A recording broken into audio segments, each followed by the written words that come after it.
Bismillahirrahmanirrahim. Alhamdulillah. Alhamdulillahilladzi hadana li hadzal din wa ma kunna linahtadiya laula an hadana Allah. Asyhadu an la ilaha illallah wahdahu la syarika lah. Asyhadu anna Muhammadan abduhu wa rasuluhu wa safiyyuhu wa khaliluhu. Balagha ar-risalata wa adda al-amanata wa nasaha al-ummah. Wa kashafa Allah ta'ala bihi al-ghummah hatta atahu min rabbih al-yaqin.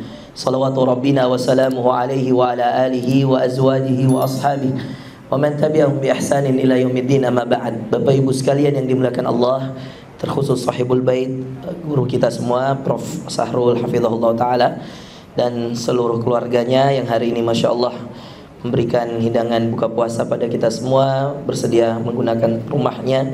Dan insya Allah jadi keberkahan Prof. Ya, namanya rumah dipakai untuk kajian, dibacakan ayat Allah, dihadiri oleh orang-orang yang berpuasa di bulan suci Ramadan. Itu adalah suatu kebaikan yang luar biasa, dan ini perlu kita ikuti dalam hal kebaikan. Mungkin kalau kita tidak bisa skalanya dengan teman-teman residen, buatlah skala lingkup kecil di keluarga-keluarga kalian. Undang orang-orang, undang anak yatim.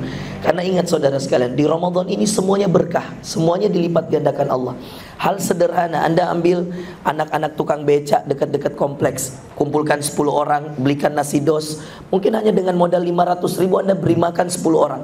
Tapi di sisi Allah, bayangkan puasa-puasa mereka itu Anda dapat pahalanya.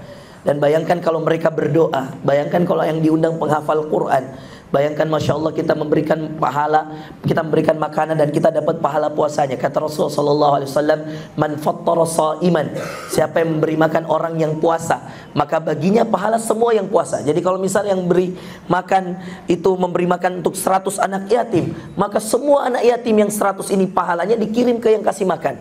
La yanqus min ajri syai'. Kata Rasulullah, anak yatim ini tidak berkurang pahalanya. Jadi kalau dia 100%, 100-nya dikasih juga ke yang beri. Itulah dahsyatnya memberi makan orang yang berpuasa.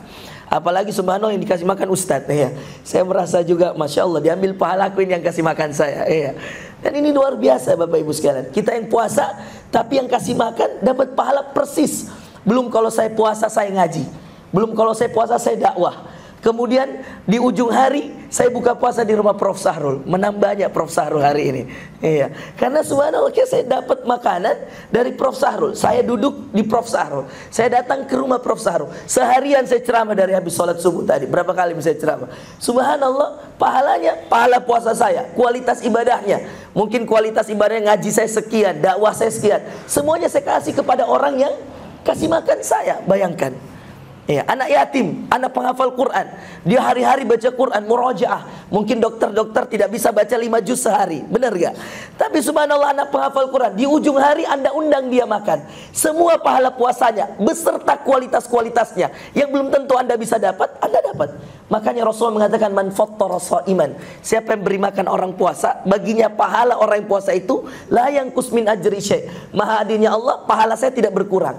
Kalau saya kasih Prof. Sahrul, saya tidak berkurang pahala saya. Tapi yang menang banyak karena semua kualitas puasa saya berikan pada Prof. Kan gitu cara rumus dalam ibadah agama Allah. Itu yang kita namakan rahmat. Ustadz, kenapa begitu? Karena itulah rahmat Allah bagi orang yang baik. Innallaha yuhibbul muhsinin. Allah itu suka orang-orang baik.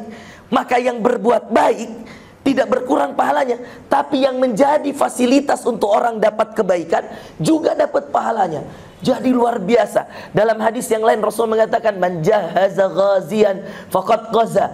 Siapa yang menyediakan alat untuk perang, makanan untuk perang, obat-obat untuk perang, semua yang berkaitan dengan perang, faqad ghaza. Kata Nabi SAW, saya jamin dia sudah tercatat pahalanya seperti orang yang berperang. Ada yang datang ibu-ibu sahabiyah, waktu itu sahabat yang dari kalangan wanita, sumbang makanan. Ada yang datang bawa kurma, ada yang datang bawa obat-obatan. Subhanallah, ada yang datang dengan habbatus sauda.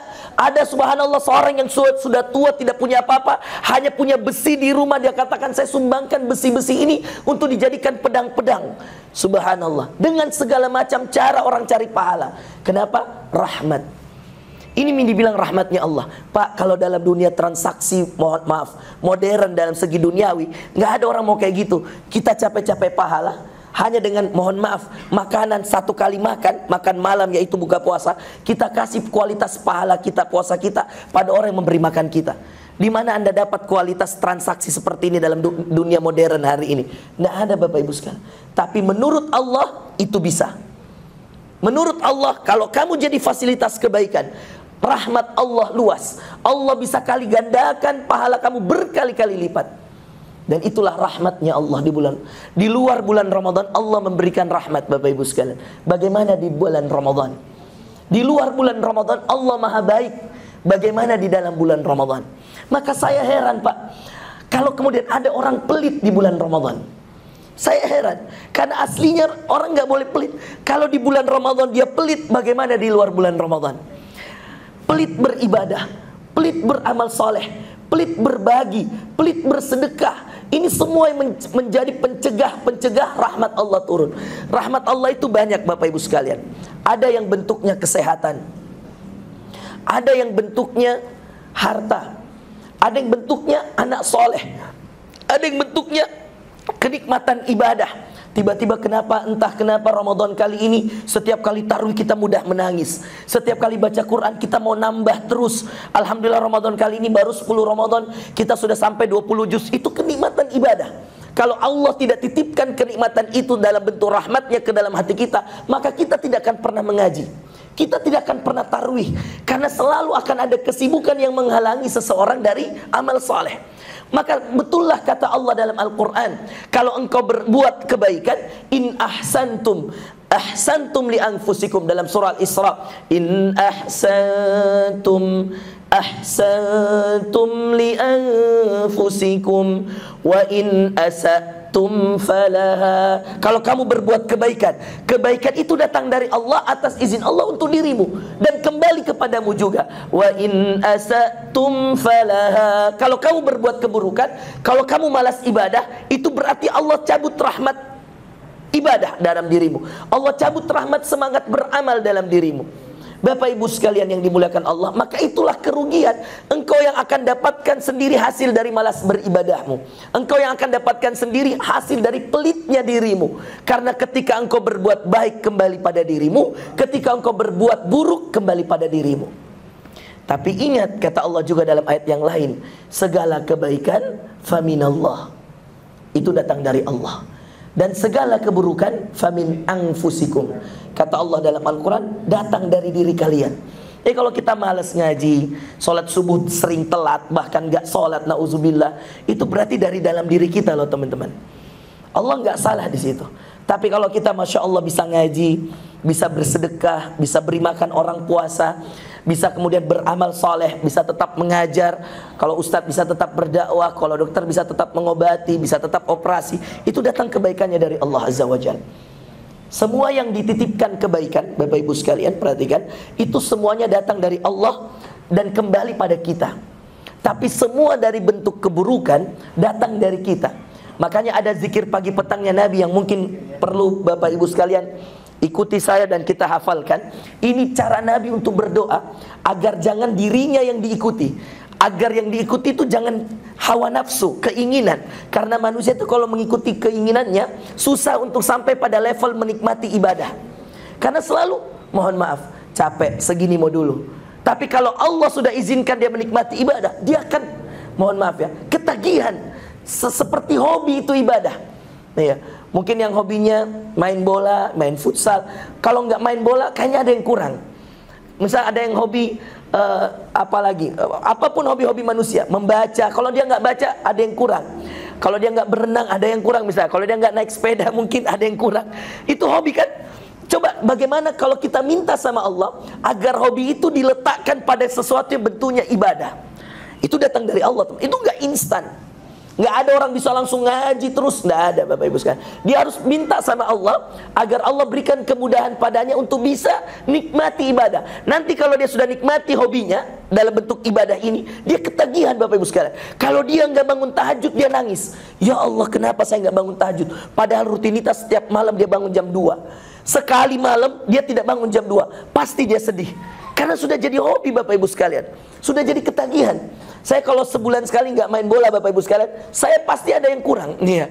Makanya kalau diundang anak-anak PSM, Ustaz, mini soccer dulu Ustaz. Ada anak-anak dari Superbet, ada anak komunitas-komunitas. Ustaz, ayo main. Saya pasti coba cari waktu. Sampai saya bikin tim sepak bola sendiri, tim mini soccer di Jakarta sama Teguh Wisnu. Kemudian ada Rizky Bilar, ada Nata Reza. Kita bikin namanya Marwah FC. Saya dengan Habib Usman. Jadi kalau saya ke Jakarta, pasti anak-anak sewa lapangan. Kalau sudah tahu, ini kan misalnya 11 April nanti saya ke Jakarta, ada jadwal 11-12 di Indosat dengan di PT Arta Jasa. Saya diundang main bola malamnya. Habis tarwi, kita tarwi bareng main bola. Itu hobi yang boleh-boleh aja. Iya, cari keringat Bapak Ibu sekalian. Prof naik sepeda, hobi, boleh-boleh saja. Cari keringat untuk kesehatan. Ada yang suka berenang, silahkan, boleh-boleh aja. Tapi yang jelas Bapak Ibu sekalian, jangan sampai kadar kualitas hobi kita dalam hal yang kita inginkan dalam bentuk kesehatan membuat kita lupa dengan kadar kualitas keimanan kita dari yang memberi kesehatan. Nih, ada anak-anak di tim itu kita di Jakarta main bola terus. Habis main di Marwah, dia main di mana? Saya bilang, Dek, Ramadan kurangi. Saya bilang, kenapa Ustaz? Saya bilang, ini bulan banyak beramal soleh. Iya, main bola sekali-sekali. Antum tiap hari main bola, saya lihat di story. Itu kurangin. Iya, masa tiap malam main bola? Sekarang saya tanya, tarwi enggak? Ah, dia jujur sama saya, enggak tarwi Ustaz. Habis isya langsung main. Saya bilang itu kerugian. Iya. Gimana caranya antum main 90 menit main bola? Sewa lapangan. Kalau Jakarta itu Pak, JIS ya, misal lapangan JIS yang baru dibangun Pak Anies, itu sewanya 6 jam, 6 juta per 2 jam. Iya. 6 juta Prof, dan dia main, anak-anak mau. Kalau orang sudah hobi, dia gas juga. Beli sepatu bola harga 6 juta. Iya. Ya, saya tanya Om Ilo waktu itu, Prof, tuh ada sepeda baru, dia lihat, berapa harganya? Saya bilang, saya yakin tidak di bawah 100. Dia bilang, Jami tanya harga Ustaz. Saya bilang, hati-hati Prof, Pak Ilo, beli sepeda mahal-mahal, sedekah tidak rutin. Saya kasih tahu, tidak apa-apa punya sepeda mahal, tapi sedekahnya juga jangan kalah mahal. Iya. Ada orang beli Brompton, Prof. Iya. Waktu itu lagi marak-maraknya Brompton. Iya. Komunitas pernah, saya tidak usah sebut nama komunitasnya, karena kita pasti tahu komunitasnya, kalau saya sebut namanya. Dia undang saya Ramadan tahun lalu di rumahnya yang kepala ininya, Bromptonnya di mana-mana. Iya. Dan waktu itu saya ceramah di situ, di Tanjung Bunga, di rumahnya di Tanjung. Dan kebetulan kepala bank ini yang punya Brompton ini. Mungkin Prof tahu mungkin ya. Nah tahu, tidak usah saya sebut Prof. Nanti bikin di belakang layar kita aku cerita. Iya. Bromptonnya Prof, la ilaha illallah. Hampir 1 lemari Brompton semua. Mulai dari limited edition harga 30 juta sampai 150 juta ada. Saya tanya, wah ini Brompton ini berat hisapnya. Jadi dia kasih lihat saya, Ustaz mau lihat jalan-jalan, lihat sepedaku. Dan saya bilang, oke boleh. Saya lihatlah. Dia kasih lihat, ini Ustaz limited edition, keluaran hanya 1 di dunia. Ini hanya 10 di dunia. Dia beli begitu Prof. Saya dengan nada sederhana saya cuma bilang begini, tabe Pak. Nih ya. Saya bilang berat hisapnya di akhirat. Hati-hati gara-gara Brompton susah masuk surga. Dia pegang tanganku, nyangki begitu Ustaz, nyangki begitu. Saya bilang, saya serius. Maka saya bilang, mau nggak tahu, saya kasih tahu, boleh Bapak suka Brompton, tidak apa-apa, itu hobi yang boleh, silahkan aja. Kalau punya uang, selama uang halal, beli aja silahkan. Tapi saya bilang, yang akan membuat hisapnya berat, kalau nilai sedekah tak, kalau nilai berbagi tak, kalau nilai semangatnya untuk cari pahala, tidak seperti semangatnya untuk beli Brompton. Nah Bapak orang punya mobil Mercy harga 3M, tidak ada masalah. Kalau sedekahnya, Masya Allah per hari bisa misal 1 juta, satu bulan 30 juta, Masya Allah, tidak ada masalah Bapak Ibu sekalian. Iya. Kalau dia berbaginya luar biasa, dia mau menampilkan bahwa dia juga mampu beli, tidak ada masalah. Asal jangan harta yang misal selundupan gitu. Pegawai pajak beli Rubicon misal, tapi ternyata nggak bayar pajak, ya jangan juga kayak gitu. Itu kan tidak halal, Bapak Ibu sekalian. Atau jangan-jangan harta hasil, mohon maaf, hasil korupsi dibeli, jangan. Tapi kalau ada orang, saya Masya Allah ini kebetulan ingat, saat itu waktu mau beli Mercy, kita ngobrol, sambil nanti saya minta di akhir kita doakan yang sudah di Makassar Ustadz. Waktu itu saya main ke Singapura sama 4 hari saya Pak, mulai dari 1 Ramadan. Saya buka puasa pertama saya di Singapura, sama Ustadz Dasat 2 hari di saya datang itu di rumah sakit. Itu sudah sebulan Prof. Jadi dia keliling itu dari mulai di Makassar, diminta Pak JK di Kencana. Jadi Kencana dia hampir 1 minggu belum kelar juga di dirujuk ke Singapura, di Mount Elizabeth. Wah ya Allah, ya saya langsung lihat ini, ya Allah, ini juga ini pelajarannya, maksudnya jadi nasihat dari Ustadz Dasat ke saya juga, Ustadz jangan penuhi semua jadwal Ustadz, kadang-kadang jadwal membunuhmu. Saya bilang iya juga Ustadz, betul, iya. Makanya saya sekarang mulai sortir. Kalau saya bilang saya capek, saya tidak mau. Makanya saya biasa 1:06, bayangkan 6 hari habis subuh ada kajian duha, ada kajian zuhur, kalau mau diikuti Prof, subhanallah. Nih, tidak ada waktu untuk kemudian kita dan keluarga, tidak ada waktu untuk menikmati hidup. Dan Ustaz Dasat nasihati saya juga di situ, Ustaz jaga kesehatan, Ustaz begini. Sebenarnya pada Ustaz itu suka naik sepeda juga, Prof. Kadang-kadang ya Ustaz ya, Prof ya. Kadang-kadang kalau dia mau goes itu diajak saya, cuman memang tidak Prof caranya naik sepeda kan ya. Kalau Prof kan pemain elit, masya Allah. Jadi kalau Ustaz Dasat tuh kadang-kadang mau naik sepeda, biasa Ustaz ayo kita goes lagi. Nah itu kemarin Masya Allah ya Bapak Ibu sekalian, ketika kemudian sempat Ustadz Dasat saya di kantornya Ustadz mau beli Mercy, dia bilang Ustadz, ini Ustadz Mercy jarang yang punya di Makassar. Apa dia bilang motivasinya? Dia bilang, saya Ustadz cerita ini ke kita saja, saya beli ini Mercy Ustadz bukan untuk apa-apa, supaya kalau saya dakwah saya bisa perlihatkan pada orang bahwa orang Muslim juga bisa bikin masjid. Dia bikin masjid di Pindrang atas nama bapaknya, hampir 3M kalau saya tidak salah, Masya Allah. Kemudian dia bilang, saya juga Ustaz bikin masjid, tapi saya juga bisa beli sesuatu yang orang lihat sehingga tidak remehkan saya sebagai seorang da'i. Jangan sampai penceramah hanya dibilangi, mohon maaf, pakai motor butut atau naik gojek, atau bahwa ada penceramah yang juga bisa beli dengan hasil ceramahnya. Iya. Jadi tergantung niat. Innamal a'mal. Saya kasih tahu Ustaz bahwa saya sepakat Ustaz, innamal a'mal binniyah. Abu Bakar itu seorang pedagang kaya raya. Dia punya onta, ibaratnya mohon maaf kendaraan zaman dulu, onta itu kalau mohon maaf dikonversikan seharga Lamborghini Bapak Ibu sekalian, 5M. Seharga Lambo punyanya Abu Bakar. Utsman punya onta, mohon maaf ini teman-teman, sebelum akhirnya dia jual untuk beli sumur, ya, untuk diinfakkan untuk kaum muslimin. Itu sumur yang kalau Anda ke Madinah, cari aja naik taksi, bilang aja Bi'ru Utsman. Bi'run itu sumur, Bi'ru Utsman. Anda akan dibawa ke sumur yang Masya Allah hingga hari ini tanahnya diwakafkan, tidak diapa-apai sama kerajaan Arab Saudi, supaya jadi bukti bahwa Utsman pernah beli sumur yang dibeli dari orang Yahudi karena waktu itu kekeringan di Madinah. Bayangkan itu dia jual ontanya. Dan Anda tahu harga ontanya, onta merah yang besar itu harganya bisa 3-8M, dan tidak satu, banyak. Itu yang dinamakan khumurun na'am. Dalam hadis Rasulullah mengatakan kepada Ali bin Abi Thalib, la ayyadiyallahu bika rajulan wahidan khairun min humurin na'am. Kalau ada orang masuk Islam wahai Ali bin Abi Thalib lewat perantaramu, maka itu lebih besar pahalanya daripada engkau punya onta merah yang besar. Bapak tahu kelebihannya onta? Kalau diadu lari sama kuda, menang onta merah. Kalau dia bertahan di padang pasir, onta bisa bertahan dengan cadangan makanan di punuknya, khusus onta merah, 10 hari 10 malam dia tidak usah makan. Padang pasir, panasnya itu. Kalau diadu larinya ini onta merah dengan kuda, menang onta merah.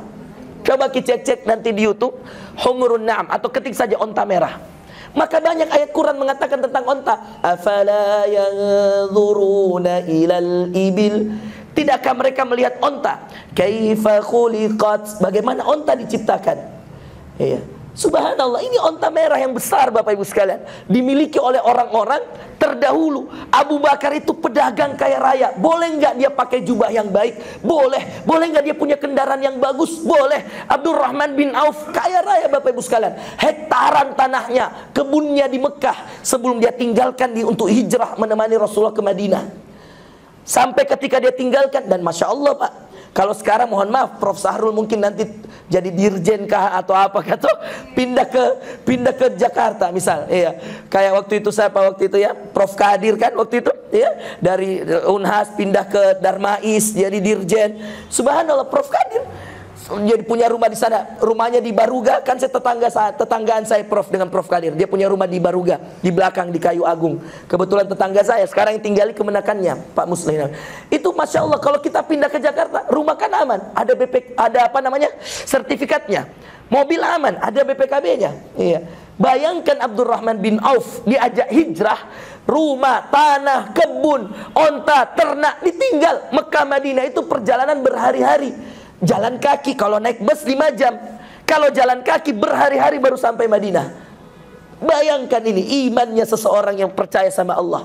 Namanya Abdurrahman bin Auf. Sekali-sekali cari bukunya, kisah sahabat khusus tentang Abdurrahman bin Auf, si kaya raya yang dijuluki oleh Rasulullah, dimanapun dia berdiri ada emas di bawahnya. Saking pintarnya berdagang. Dia ada Bapak Ibu sekalian. Dia tinggalkan untuk siapa? Untuk Allah. Makanya sampai di Madinah, seorang pedagang kaya rayanya Madinah. Kalau Abdurrahman bin Auf kan pedagang kaya rayanya Mekah. Itu langsung disambut sama Sa'ad bin Rabi' namanya. Saat itu pedagang kaya rayanya Madinah, Bapak Ibu sekalian. Hampir 80% perdagangan di Madinah milik Sa'ad bin Rabi'. Apa dia bilang sama Abdurrahman bin Auf? Ya Abdurrahman, ini orang Ansor. Ansor itu penduduk asli Madinah. Saat pedagang kaya rayanya dengan orang kaya rayanya Mekah, namanya Abdurrahman bin Auf. Apa dia sampai waktu tiba di Madinah, langsung dia ambil tangannya, dia bawa, dia bilang, Abdurrahman, saya tahu kau tidak punya apa-apa sekarang di sini. Rumah tidak punya, di mana rumahnya? Di Mekah. Kebun nggak punya, di mana kebunnya? Di Mekah. Ternak nggak punya, di mana ternaknya? Di Mekah. Dia bilang, saya tahu kamu tidak punya apa-apa di sini. Si Sa'ad bilang, Sa'ad bin Rabi', pedagang kayanya Madinah, dia bilang, Abdurrahman, saya punya banyak rumah di Madinah, kau pilih satu, ambil kau tinggali. Saya punya banyak kebun di Madinah, kamu pilih satu, saya kasih, kamu kelola. Saya punya banyak ternak di Madinah, kamu ambil beberapa hewan ternak saya, pilih, kamu kelola.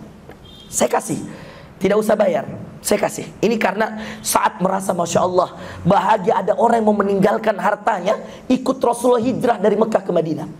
Terakhir, ya, tapi ini tidak bisa diikuti sekarang ya, karena ini hanya orang-orang zaman dulu. Dia bilang, saya punya banyak istri. Ini kisah nyata Ibu, ini tidak bohong, bisa bahasa sirahnya. Saya punya banyak istri. Dia bilang gitu, saya ceraikan satu untuk kamu. Sampai segitu. Sampai segitu. Nah ini saya cerita apa adanya. Saya jurusan hadis S2 S3, saya prof. Saya pelajari itu sirah sahabat. Subhanallah, apa dia bilang Abdurrahman? Bayangkan kalau mungkin saya yang ditawari. Manusia biasa kita bilang, oh iya, datang ke Madinah ada di rumah, ada pasti kita bilang, weh makasih Ces. Iya, terima kasih teman. Tapi lihat berwibawanya orang yang punya iman dan yakin bahwa apa yang ditinggalkan karena Allah pasti diganti oleh Allah. Apa dia bilang Abdurrahman? Saat terima kasih atas semua pemberiannya. Ambil saja untukmu. Dullani ala suq. Nggak usah, saya nggak usah terima semua itu. Dullani ala suq. Jawaban yang sampai hari ini semua entrepreneur Muslim pasti selalu ambil kisah Abdurrahman bin Auf. Betapa hebatnya berdagang. Dan memang kata Rasulullah SAW, perdagangan itu adalah pintu utama rezeki. Mau kaya berdagang. Subhanallah Bapak Ibu sekalian melakukan Allah. Dullani ala suq, kalimat yang diambil oleh semua entrepreneur Muslim untuk jadi sebuah patokan. Apa artinya dullani ala suq? As-suq, tahu as-suq? Dari yang tahu artinya? Suqun, pasar. Bahasa Arab suq. Makanya kalau di Mekah ada namanya, kalau ibu-ibu biasa belanja di pasar-pasar mau cari murah namanya suq Ka'kiyah. Di Mekah itu, pasar Ka'kiyah itu, wah itu harga-harga grosir semua itu. Mulai dari centeng-centeng apakah itu gelas-gelas emas, itu orang Bugis biasa belanja di situ kalau mau murah. Cuma sekarang ada mie bin Daud, ya, orang malas mie ke pasar karena dibilang tidak ada AC-nya, ya.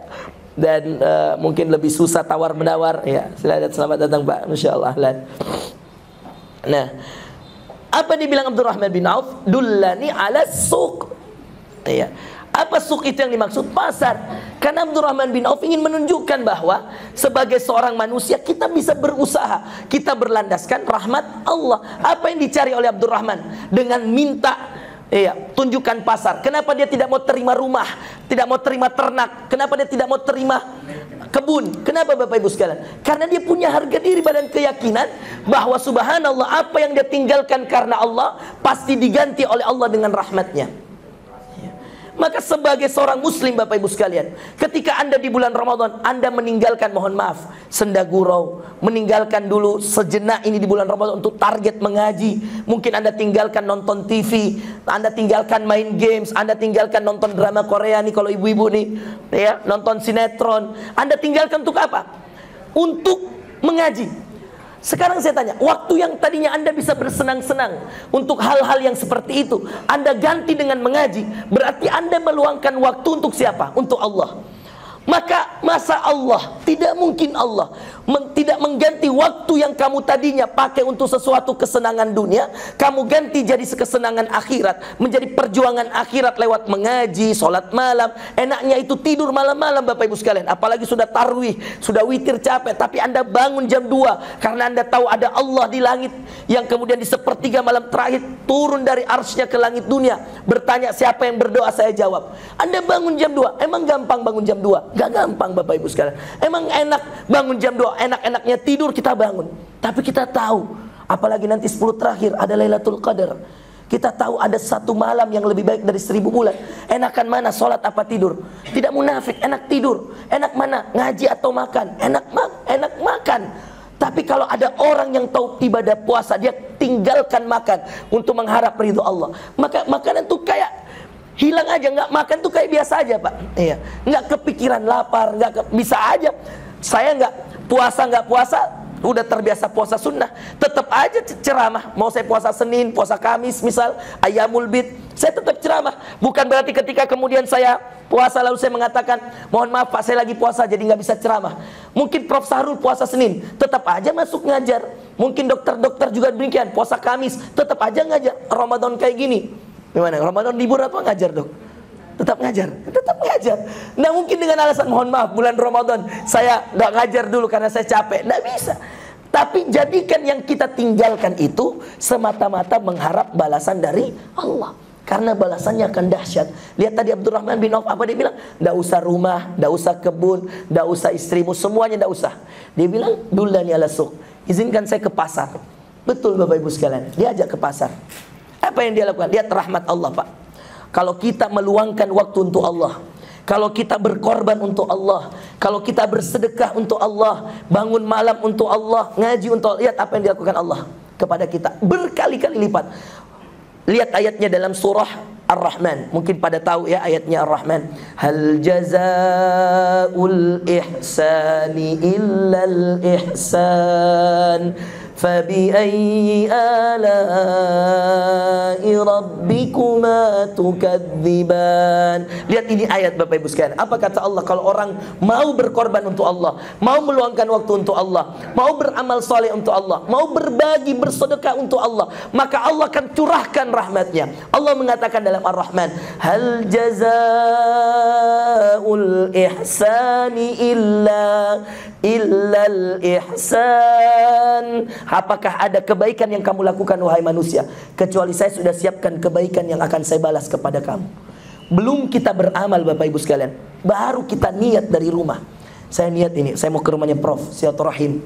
Iya, mumpung kalau bukan Ramadan, saya tidak ada waktu, Prof juga tidak ada waktu. Mumpung ada waktu, saya tidak hanya niat untuk ceramah, saya niat mengunjungi Prof silaturahim.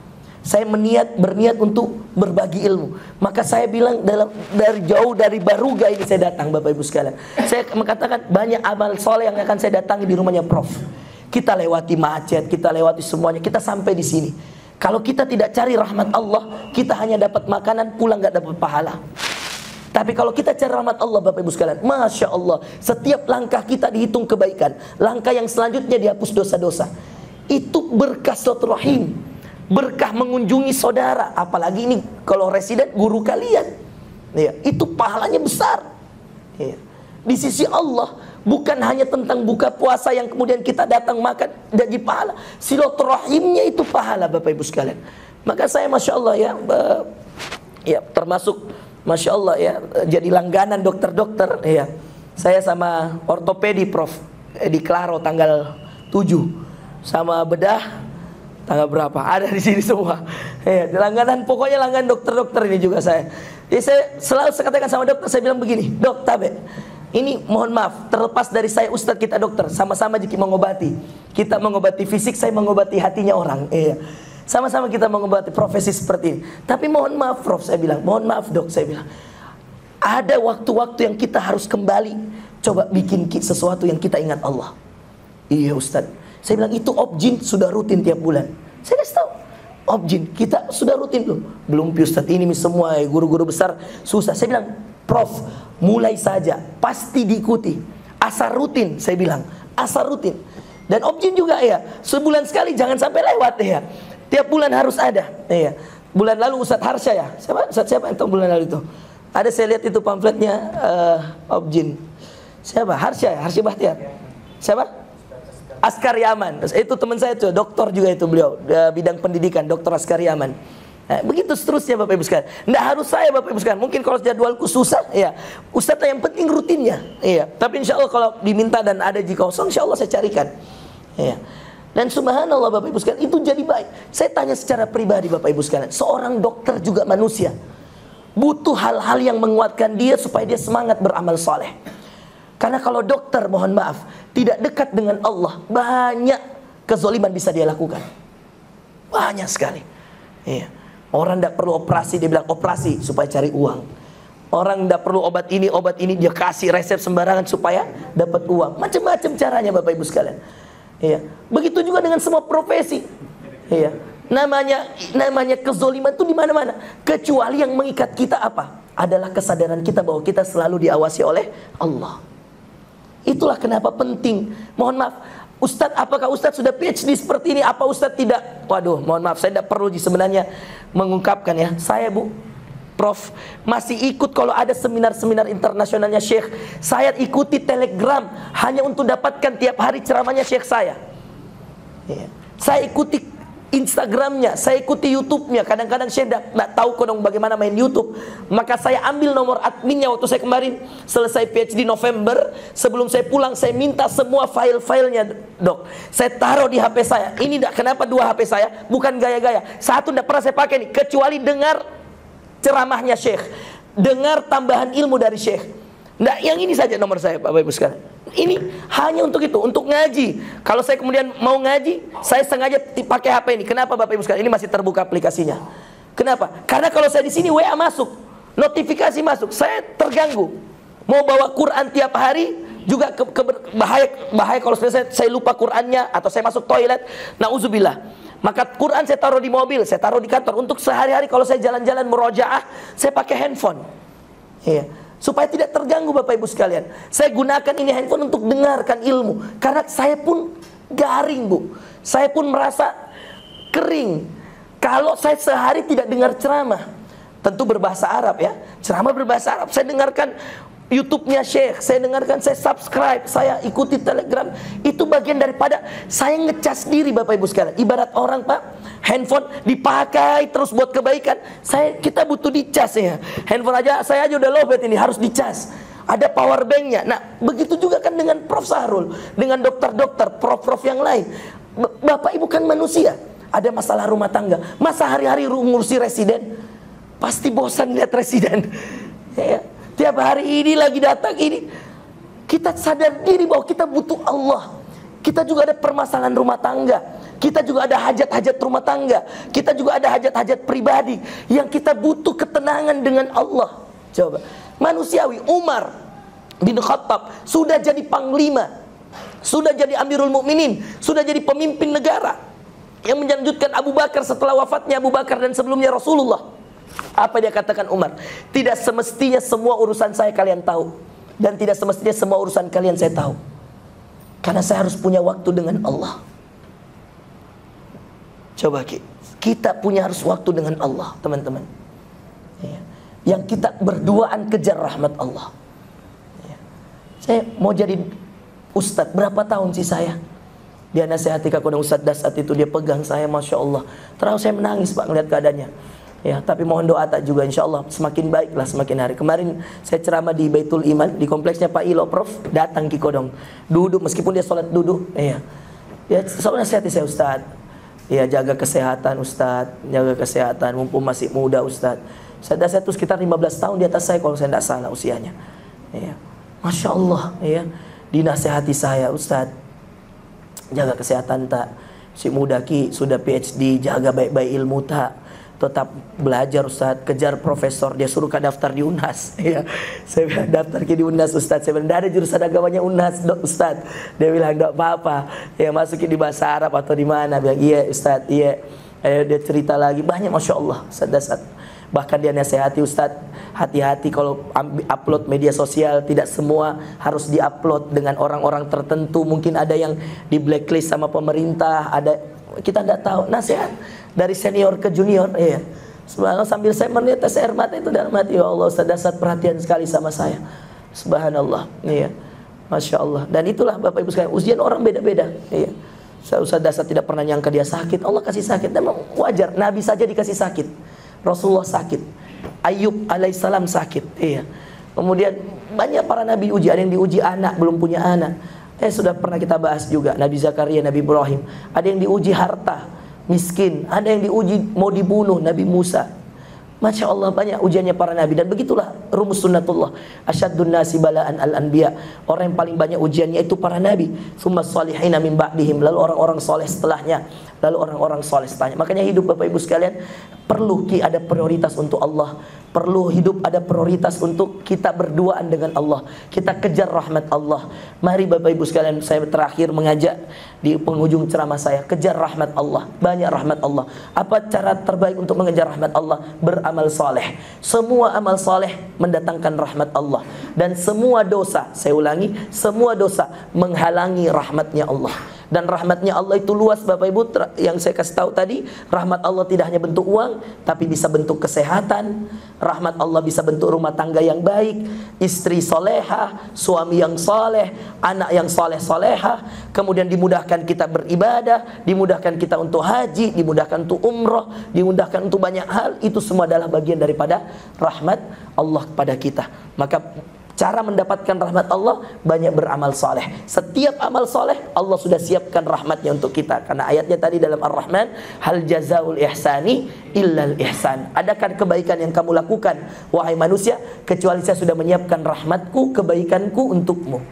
Dan sebaliknya dalam ayat selanjutnya, fabi ayyi ala'i rabbikuma tukadziban. Tapi kalau kamu kufur terhadap nikmat Tuhanmu yang mana lagi, wahai manusia, yang kamu dustakan.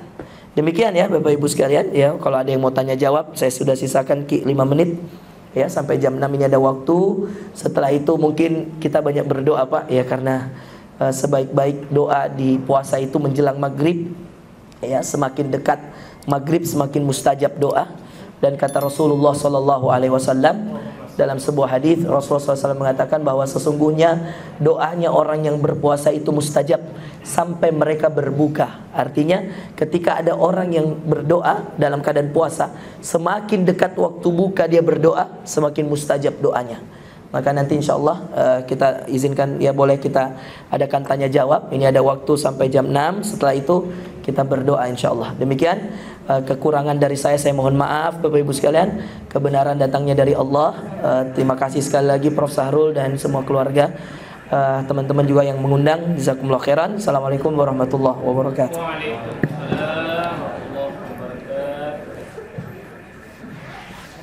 Demikianlah tadi tausiah yang dibawakan oleh Ustaz Haji Muhammad Fakhrul Razi Ansar BSHA MA.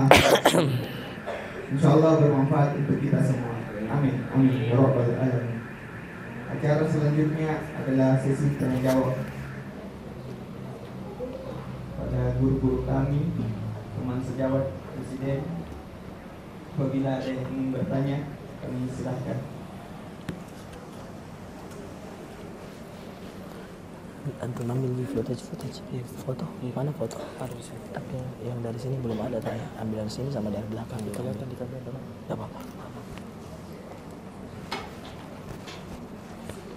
Ada yang mau nanya? Cek. Kalau nggak ada saya yang nanya ini.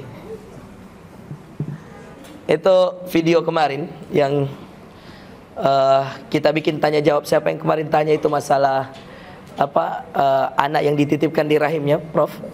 Itu Masya Allah di YouTube dan kita share di beberapa media sosial sampai tembus 100.000. Alhamdulillah yang nonton ya, dan banyak komen-komennya Masya Allah. Ada yang mau nanya? Nggak ada? Kalau nggak ada kita berdoa Mi ya. Atau malu-malu?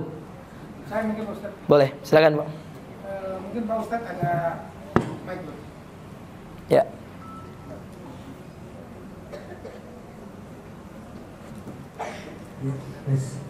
Ya, Assalamualaikum warahmatullahi wabarakatuh.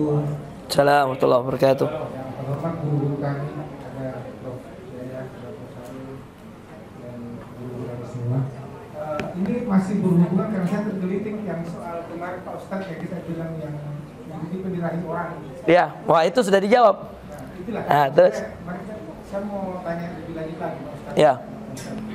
Karena ini kan sangat menarik dan kemudian di bidang kami juga, Pak Ustaz. Ya. Itu yang dipilih di rahim orang itu, oke lah kalau misalnya ada di film-film itu, kadang-kadang ada di film-film itu, Pak Ustaz. Ya. Itu ada film India, namanya sebelum ini, sebagai informasi. Udah tahu saya, Pak. Saya udah tahu. Saya kata Pak Ustaz kasih ada ini judulnya. Jadi pecinta film India kini ceritanya. Iya. Karena kebetulan Iya. ini justru pasien di bidang saya justru Pak Ustaz, karena Iya. jadi begini, apa yang harus saya bilang sama ibunya Pak Ustaz? Iya. Ada seorang wanita yang datang dengan kelainan, Baik. namanya itu MRKH, yang banyak yang bilang. Itu artinya MRK itu nama penyakit atau nama orang? penyakit, Nah, kelainan yang bawaan. bawaan, oke. Dan memang dari awal dia tidak ada kasihan, tidak ada vagina, Wih. tidak ada rahimnya, Deh. tapi dia wanita Pak Ustaz secara kromosom. Waduh. Nggak punya vagina juga. Tidak punya vagina. La haula wala quwata. Ada 4 nih pasien tuh begitu kasihnya. Baik, terus. Jadi ada nih yang datang, mohon maaf, diceraikan sama suaminya kok. Baik, iya. Jadi intinya begini Pak Ustaz, apa yang harus saya bilang sama itu sama ibunya? Karena kita Indonesia itu belum bisa campur uterus atau campur rahim Pak Ustaz. Di luar negeri sudah ada. Cangkok rahim maksudnya rahimnya orang diambil untuk dia. Iya. Tapi maksudnya yang sedekah rahim ini memangnya dia nggak butuh rahim Itu maksudnya? problem. Kalau di luar negeri itu Pak Ustaz, mau sekali sharing nggak apa-apa ya? Ya nggak apa-apa. Saya jadi tambahan wawasan juga. Di luar negeri itu ada nih beberapa negara, saya lupa negaranya apa Ustaz. Iya. Bahkan sudah berhasil hamil tuh. Gara-gara cangkok rahim. Iya. Jadi rahimnya orang dicangkok, dipindahkan di dalam tubuhnya dia dan berhasil hamil. Ada di jurnalnya berhasil hamil. Baik. Berarti itu ilmu pengetahuan yang luar biasa ya berarti, masya Allah. Ada jurnal-jurnal. Nah terus yang menjadi pertanyaan, apa nggak menzolimi yang dicangkok rahimnya ini? Nah, itu yang dicampur rahim itu mungkin biasanya kayak orang namanya Sudah. accident, dia kecelakaan mungkin ya, jadi bisa meninggal, tapi dia mau donorkan organnya sama orang lain. Oh gitu. Ya, bisa ada orang campur jantung. Jadi kalau luar negeri saya tahu apakah hukumnya itu Iya. dia campur sama dengan campur jantung, campur Iya. ginjal begitu Pak Ustaz. Iya. Nah, kalau dari hukum Islam itu gimana Pak Ustaz? Baik. Nah ini yang menarik nih. Saya penasaran soal Baik. Menarik nih. Baik. Alhamdulillah. Wassalatu wassalamu ala rasulillah wa ba'd. Ya. Allah mengatakan dalam Al-Quran, laqad khalaqanal insana fi ahsani taqwim. Allah itu menciptakan manusia dengan sebaik-baik penciptaan. Ujung rambut sampai ujung kuku itu tanggung jawab Allah, hak manusia.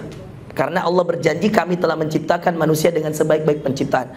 Saya suka Pak sebenarnya ilmu-ilmu kayak gini. Jadi saya juga dapat insight baru, karena sebelumnya saya kan nggak tahu juga yang dunia-dunia kayak begini. Jadi Masya Allah, kalau ada yang bertanya dan sharing begini, Masya Allah. Hukum cangkok rahim, kalau menurut saya Pak, ada 2 tinjauan. Dalam fikih itu Pak, selalu ada tinjauan dekat dan tinjauan jauh. Dalam bahasa sederhana, tinjauan maslahat dan tinjauan mudorot.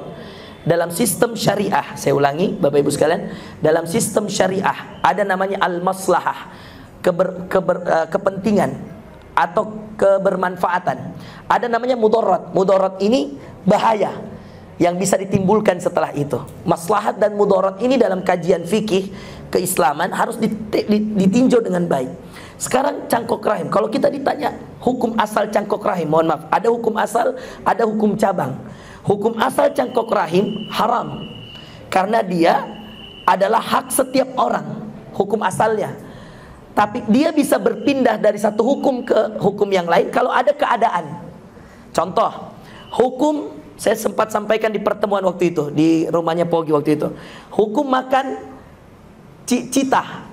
Ada yang saya ingat gak? Waktu itu saya cerita bahwa teman saya di Kenya makan cita lebih gampang daripada makan ayam. Karena hari-hari di Kenya, dia di pelosok di Kenya, lewat cita dia berburu itu yang dia sembelih. Padahal cita itu Pak, kayak puma begitu ya. Itu berkuku, nggak boleh. Dalam hadis kan Rasul mengatakan yang diharamkan adalah hewan-hewan buas gitu ya. Maka yang berkuku, bertaring itu haram dimakan. Singa, harimau, cita, apalagi semua yang berkuku bertaring. Maka kemudian dia bertanya sama Syekh, Apa hukumnya Syekh? Saya makan citah. Karena kalau makan ayam saya harus ke kota. Biaya ke kota aja sudah jauh. Mau makan kambing saya nggak punya ternaknya. Maka kata Syekh, apa itu cuma satu-satunya hewan yang bisa kamu makan?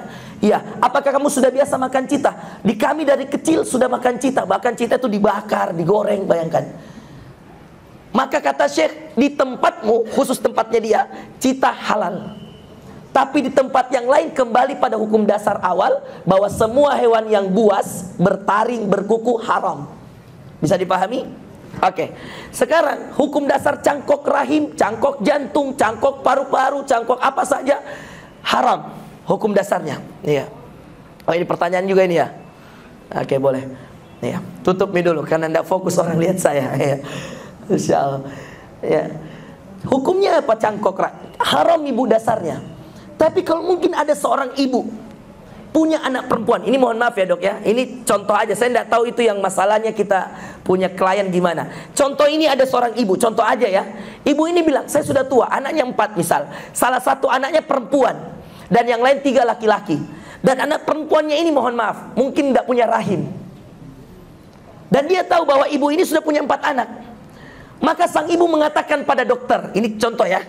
Ini satu kasus ya, saya tidak tahu gimana keadaan. Ini bukan kisah nyata loh, ini contoh aja, siapa tahu ada yang kejadian kayak gini.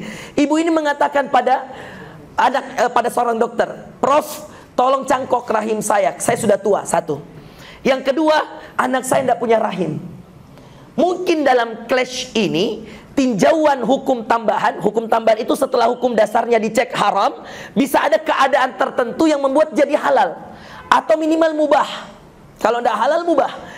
Maka seorang ibu yang memberikan rahimnya buat anaknya dengan alasan anaknya sudah menikah dan tidak punya rahim agar memperlanjut keturunannya, saya kira hal yang boleh-boleh saja ya. Dengan catatan ibunya ridho. Yang menjadi permasalahan sekarang, apakah orang yang dicangkok rahimnya ridho? Ataukah kemudian di barat itu mohon maaf, semua orang yang mau meninggal daripada dia meninggal mati sia-sia begitu, mohon maaf, lebih baik diambil dulu organ-organnya baru dijual? Itu yang nggak boleh. Kalau mereka menyedekahkan, kalau disedekahkan dengan ridho, itu minta di bahasa ridho. Ridho dalam artian dia sudah tahu konsekuensinya. Nah ketika dia ridho, mungkin hukumnya bisa berpindah. Dengan catatan tadi, ada maslahat dan dari orang yang akan menerima manfaat. Misal Momi meninggal, dia bilang saya sedekahkan organ saya, rahim misal, dia sudah mau meninggal. Saya kira kalau dalam hukum Islam hal yang mubah saja, dengan catatan yang diberikan juga orang yang betul-betul mungkin bisa menggunakan rahim itu dengan kebaikan. Nah itulah tadi. Tapi kalau ditanya secara hukum fikih dok, apa hukumnya Ustadz mencangkok rahim? Haram. Hukum dasar, kita bicara hukum dasar. Tapi nanti hukum itu bisa berkembang kalau ada keadaan-keadaan tertentu. Makan citah haram, makan singa haram. Tapi kalau itu tiap hari lewat depan rumah, ya. Kalau kata teman saya, hari-hari saya tidak pernah lihat ayam, hari-hari saya lihat citah. Ya. Makan citah, kita gele-gele dengarnya. Iya, di bagian selatan Sudan, saya kebetulan S1 sampai S3 kan di Sudan. Itu di bagian selatan, ada di dekat Nil. Itu susah dapat hewan ternak karena dia bagian tepi-tepi sungai. Tahu apa yang banyak? Buaya.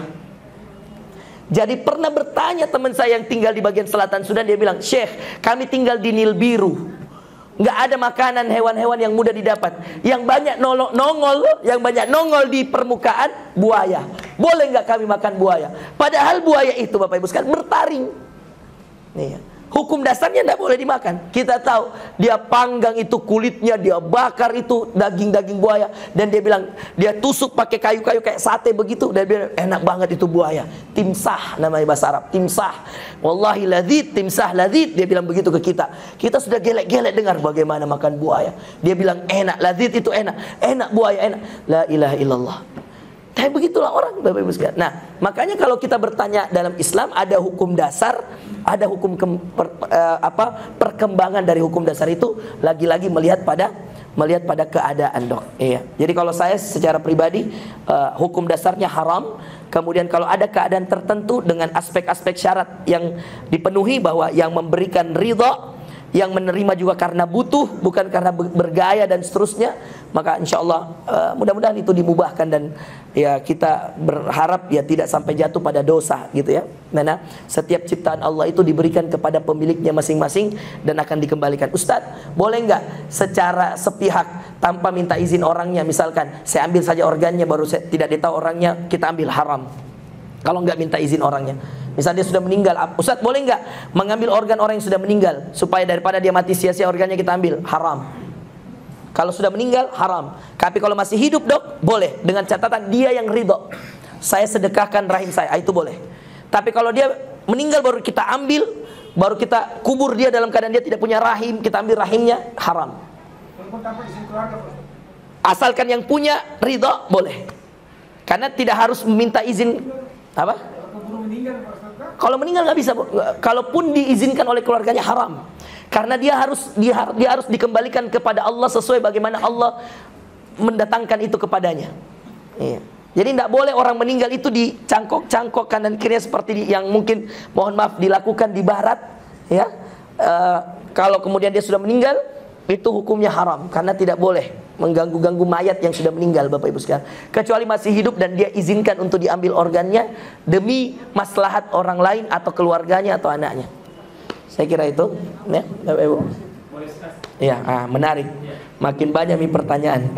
Ya, boleh, masih ada 6 menit. Ya. Terima kasih banyak Ustaz, ini supaya memperjelas ya, mohon juga pencerahannya dari Ustaz. Ya. Kami keliru. Memang hal ini menarik sekali ya, karena terus terang kalau kita kaji dari hukum syariat dan fikih sudah jelas-jelas. Ya. Dalam makan syariat saya kira sudah jelas saja. Ya. Ada beberapa hal yang kita jaga. Betul. Salah Ya. satu yang menjaga keturunan. Betul. Hizun nasab namanya. Itulah kenapa dalam prinsip reproduksi, mohon maaf, sewa rahim. Ada sewa rahim? Ya, sewa rahim. Maksudnya? Rahim jadi sperma saya dengan ovum istri saya, kemudian dibuahi dan kemudian ditanamkan ke rahim orang lain. Itu yang kemarin sempat ditanya kan? Dan kemudian Itu namanya bahasa kasar sekali, saya dengar itu sewa rahim. Apa? Gitu ya? Karena terkadang bisa saudaranya, mamanya, tantenya, siapa saja, bahkan bisa membantunya atau orang lain. Nah, yang kedua, dan bisa jadi itu. Bisa jadi. Dan sudah terbukti ada yang berhasil. Di Eropa itu terjadi. Dia banyak ya. Jadi yang pertama Ustaz, yang kedua bank sperma. Jadi di luar itu bisa kita istri saya sperma orang lain, bisa juga sperma saya orang lain. Nah semua itu Ustaz dalam hukum Islam dan Indonesia itu tidak berlaku. Tidak boleh. Ya memang karena tadi itu akad syariat itu yang kita jaga. Mohon maaf, di Indonesia sudah keluar fatwanya bahwa ada fatwa MUI, ada fatwa MUI bahwa nggak boleh toh? Dalam komisi etik juga sudah jelas tidak boleh. Tidak boleh toh? Oke. Alhamdulillah. Yang pertama tersebut akad syariat. Yang kedua hukum fikih saya kira Ustaz juga paham sama la darara wala dirar, iya. Itu tidak mungkin. Pertanyaannya di sini kalau hukum fikih ini mohon maaf itu agama tidak membuat sesuatu yang rumit ya. Betul. Prinsipnya kalau istri kita bermasalah atau berhalangan maka itulah gunanya kita menikah lagi untuk. Bapak jangan ngegas di sini Pak. Saya bisa tidak diundang lagi di ceramah ini kalau Bapak mau tanya poligami di sini. Karena saya tidak mau jawab kalau poligami. Bahaya. Bahwa itulah kenapa Al-Quran itu. Iya. Al-Quran menjelaskan seperti itu karena ada solusi dalam. Iya. Prof, saya tidak mau jawab ini Prof. Yang ketiga, Ustaz, itu dalam hukum kita di Komisi Etik dan Baik Etik. Itu jelas-jelas itu melanggar hukum. Kenapa ujungnya poligami? Oke, baik. Saya izin membenarkan, tapi jangan sampai Anda tidak undang lagi saya ya. Iya. Ya mohon maaf ini. Nggak usah saya cerita masalah ayat poligami An-Nisa ayat 3. Nggak usah. Saya ingin cuma bahas bahwa subhanallah. Ini kalau mau jalur agama sedikit saja. Sarah dan Hajar, sederhana. Pak, fokus. Sarah dan Hajar. Ini kisah nyata Quran. Siapa yang terlambat punya anak? Ibrahim. Kalau Zakaria Allah dititip anaknya Yahya di rahim istrinya setelah berdoa bertahun-tahun, dan itu normal aja. Tapi yang menarik ini kisah punya anaknya Ibrahim yang akhirnya semua anak dan cucunya Nabi. Menarik. Karena Sarah ketika itu tahu dia bermasalah dan dia tahu bahwa suaminya sudah sabar berdoa, apa yang dilakukan oleh Sarah? di ujung-ujung hidup Ibrahim dikatakan, Ibrahim mengatakan pada Sarah, Sarah mengatakan pada Ibrahim, wahai Ibrahim, ya, nikahi Hajar. Ini menarik, Bu. Saya tidak artinya, mohon maaf ini Bu ya, ini cuma saya cerita nyata saja. Saya tidak membenarkan poligami total karena saya juga satu istri. Karena poligami sunnah, monogami juga sunnah. Kenapa saya bilang monogami sunnah? Karena Rasulullah tidak berpoligami kecuali setelah meninggal istri pertama. Rekam dulu Prof ya, supaya saya ada pembelaan ya. Saya ulangi ya, poligami sunnah. Banyak 4 istri ya, sunnah. 2 istri sunnah, 3. Boleh, tidak boleh kita menentang Ibu karena ayat Quran. Oke. Tapi mohon maaf kalau bapak-bapak bilang saya mau mengamalkan sunnah, yaitu beristri 2. Kasih tahu juga bapak bahwa mohon maaf, istri 1 juga sunnah. Dari mana istri 1 itu sunnah Bapak Ibu sekalian? Istri 1 sunnah dari kisah Rasulullah. Rasulullah tidak menikah dengan istri yang lain sampai Khadijah meninggal. Betul tidak? Artinya yang 1 istri sunnah. Jangan, ini Pak yang saya harus luruskan.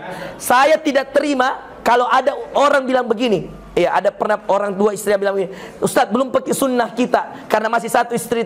Tunggu dulu. 2 istri sunnah, 1 istri sunnah. Wih, dari mana Ustadz? Coba cek Rasulullah, kapan dia berpoligami? Setelah istri pertama meninggal. Jadi jangan sampai salah memahami makna. Dan itu yang dilakukan Sarah kepada Ibrahim dengan menikahkan Hajar. Akhirnya dari Ismail, dari Hajar lahir Ismail, dan dari Sarah lahir Ishak. Sudah azan? Iya. Oke, baik, kita berbuka dulu. Baik, subhanakallahumma bihamdika, asyhadu an la ilaha illa anta astaghfiruka wa atubu ilaik.